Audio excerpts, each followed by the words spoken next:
यहाँ ट्रम्प और जेलेंस्की की इस मीटिंग पर लड़ रही है क्योंकि सदियों बाद दुनिया की राजनीति पूरी तरीके से बदलने वाली है। इस मीटिंग के बाद ट्रम्प ने जेलेंस्की को धक्के मारकर भगा दिया व्हाइट हाउस से।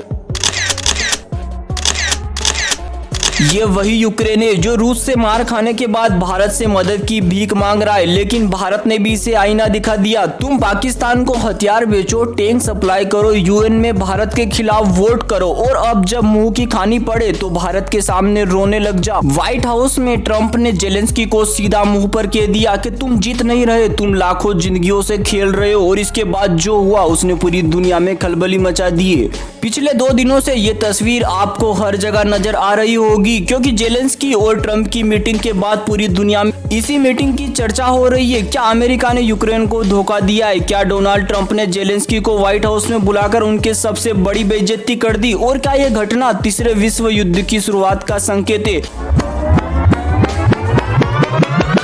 जो हुआ वो किसी ने सोचा नहीं था। जेलेंस्की व्हाइट हाउस में गए तो थे एक हिस्टोरिकल मीटिंग को लेकर जिसका मकसद था रशिया यूक्रेन वार को खत्म करना, लेकिन जो कुछ हुआ उसने पूरे यूरोप, अमेरिका और रशिया की राजनीति को बदल के रख दिया है। आज के इस वीडियो में हम इस पूरे ड्रामे का एनालिसिस करेंगे कि क्या ये अमेरिका अब यूक्रेन का साथ छोड़ देगा, क्या यूरोप रूस के खिलाफ अकेला पड़ गया है, और सबसे बड़ा सवाल, क्या ये सब कुछ पहले से ही प्लान किया गया था डोनाल्ड ट्रम्प के द्वारा? यूक्रेन के लिए ये सबसे बड़ा झटका क्यों है और भारत के लिए ये चिंता का विषय क्यों हो जाता है? और क्या पुतिन को रोकना अब नामुमकिन हो जाएगा? डोनाल्ड ट्रम्प के इस कदम से अमेरिका और नाटो में फूट पड़ गई है।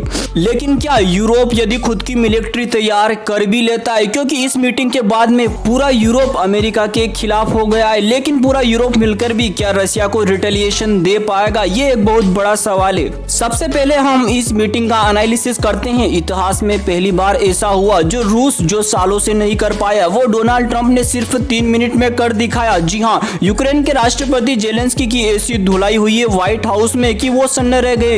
यूक्रेन की राजदूत तक वहां कांप उठी और पत्रकार तक सवाल करने से बचते दिखे। लेकिन सवाल ये है कि ट्रम्प ने ऐसा क्या कहा जिसने जेलेंस्की की हालत खराब कर दी? क्या ये यूक्रेन के लिए बहुत ही बड़ा खतरा बन सकता है? और क्या अब रूस यूक्रेन जंग का अंत करीब? मीटिंग की शुरुआत ऐसे होती है कि डोनाल्ड ट्रम्प ने यूक्रेन के राष्ट्रपति जेलेंस्की को खास तौर पर व्हाइट हाउस बुलाया था। मकसद था रूस और यूक्रेन के बीच बातचीत कराकर जंग को रोकना। बातचीत शुरू होती है और ट्रम्प 40 मिनट तक प्यार से जेलेंस्की को समझाते रहे कि जंग से कुछ नहीं मिलेगा, लेकिन जेलेंस्की बार बार एक ही वर्ड दोहरा रहे थे कि पुतिन ये कर रहे हैं, पुतिन वो कर रहे हैं, करने में लगे हुए हैं। फिर अचानक से ट्रम्प का गुस्सा फूट पड़ता है। ट्रम्प ने गुस्से में पत्रकारों से कहा कि देखिए, जेलेंस्की के दिमाग में सिर्फ नफरत भरी हुई है, ये आदमी जंग को रोकना नहीं देगा। फिर ट्रम्प ने जेलेंस्की को सुधा घूरते हुए कहा कि तुम लाखों लोगों की जिंदगियों के साथ जुआ खेल रहे हो, तुम अमेरिका का अपमान कर रहे हो, तुम्हारा देश बर्बाद हो रहा है और तुम कुछ नहीं कर रहे हो। इतना सुनते ही जेलेंस्की का चेहरा सफेद पड़ गया,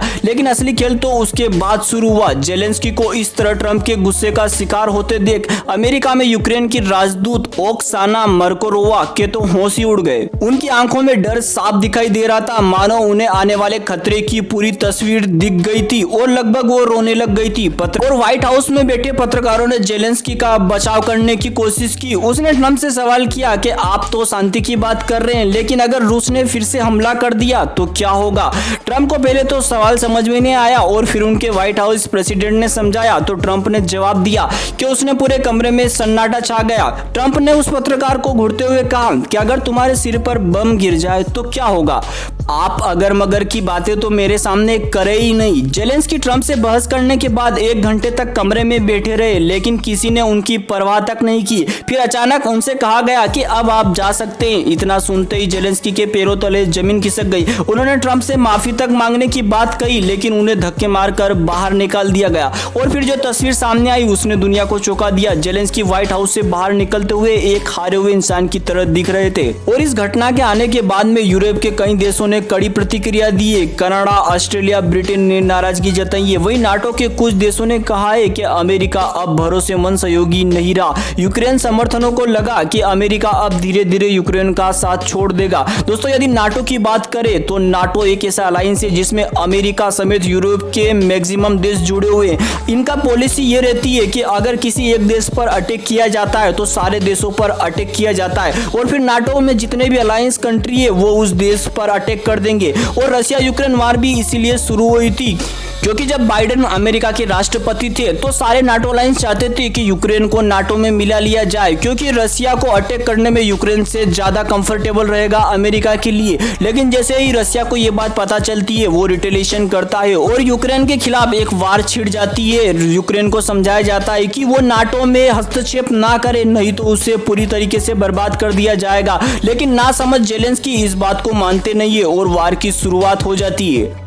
लेकिन अब नाटो रूस को क्या रोक सकता है अमेरिका के बिना भी? अगर हम आंकड़ों पर नजर डालें तो नाटो के पास अमेरिका को छोड़कर भी 15 लाख सैनिक है, जबकि रूस के पास 10 लाख सैनिक। लेकिन असली ताकत सिर्फ हम सैनिकों की संख्या से नहीं अंदाजा लगा सकते। नाटो के पास एडवांस फाइटर जेट्स है जैसे F-35, यूरो फाइटर, टाइफून। रूस के पास भी 13,000 टैंक और 1,000 से ज्यादा लड़ाकू विमान है। लेकिन नाटो अमेरिका पर एयर रिफ्यूलिंग, मिसाइल डिफेंस और ऑपरेशनल इंटेलिजेंस के लिए पूरी तरह निर्भर है। यही वजह है कि कई विशेषज्ञ का मानना है कि बिना अमेरिका के नाटो रूस को रोक तो सकता है लेकिन लंबे समय तक युद्ध नहीं जीत सकता। तो दोस्तों, क्या यह घटना अमेरिका और यूक्रेन के रिश्तों का अंत है? क्या नाटो अब रूस के सामने कमजोर पड़ जाएगा या सिर्फ ये एक राजनीति का नया मोड़ है जो ट्रंप खेल रहे हैं? आपका क्या मानना है हमें कमेंट करके जरूर बताइए। और यदि हम यूक्रेन और भारत के रिश्तों की भी बात करें कि क्या भारत को क्या स्टांस लेना चाहिए, क्योंकि कई ऐसे कारण है जिसकी वजह से भारत यूक्रेन को कभी सपोर्ट कर ही नहीं रहा है। रूस के साथ हमारे इतने ज्यादा मजबूत संबंध है। भारत और रूस के बीच रणनीतिक, सैन्य और ऊर्जा साझेदारी संबंध है,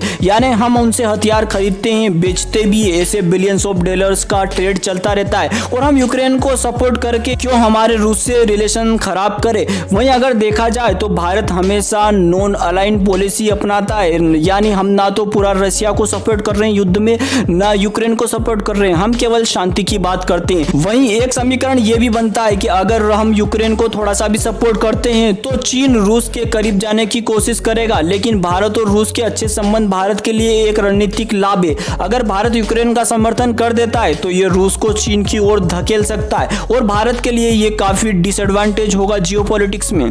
और यूक्रेन भारत का साझेदार कभी भी रहा ही नहीं है। यूक्रेन ने पाकिस्तान को कई बार सैन्य उपकरण और टैंक सप्लाई किए हैं। भारत इस कारण यूक्रेन पर पूरा भरोसा कभी नहीं कर सकता है और सीधा समर्थन देने की तो बड़ी दूर की बात है। दोस्तों, आपको क्या लगता है, क्या भारत को यूक्रेन का सपोर्ट करना चाहिए या फिर हमें तटस्थ रहकर रशिया के साथ ही हमारे अलायंस बनाने रखे रहने चाहिए? कमेंट करके अपनी कीमती राय जरूर बताएं। मिलते हैं किसी नए वीडियो में, तब तक के लिए जय हिंद, जय भारत।